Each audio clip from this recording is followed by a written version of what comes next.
What's at stake in the great game, a House of Dragon podcast about the politics of power?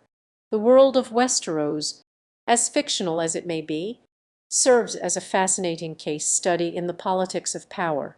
In the great game, alliances are forged and broken, and the fate of kingdoms hangs in the balance. To understand the intricacies of this game, we must delve into the realm of real-world geopolitics, where nations vie for influence and resources. At its core, the great game is a struggle for dominance, but it's not just about winning or losing, it's about the very fabric of society and the values that underpin it. In Westeros, the powerful houses are representative of different ideologies, vying for control and shaping the world according to their own design. Consider the rise of the Faith of the Seven. Is it a testament to the power of faith in shaping the world, or a means by which to consolidate power and control?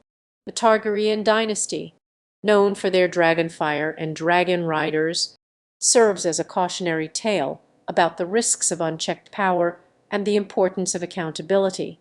The real-world counterparts to the great game are more nuanced. Empires rise and fall, but the players on the stage of global politics remain relatively constant.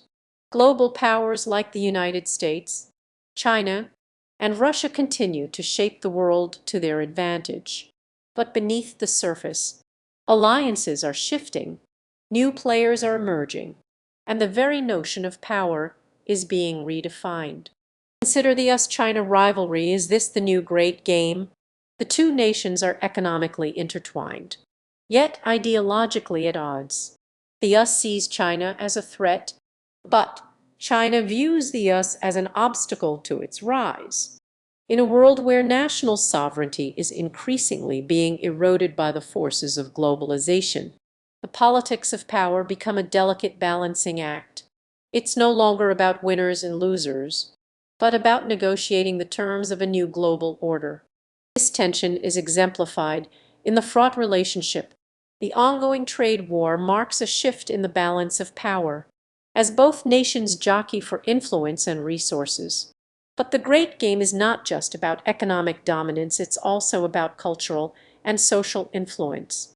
From the rise of nationalist movements to the proliferation of artificial intelligence, we are witnessing a seismic shift in the global landscape. Old certainties are crumbling, and new players are emerging. As we navigate this new world, we do well to study the great game and its lessons for the politics of power. In Westeros, the winner of the great game will determine the fate of the Seven Kingdoms. In our world, the stakes are far higher. The game is far from over, and the outcome remains uncertain. But one thing is clear in this rapidly changing world: the politics of power will shape the course of history for generations to come.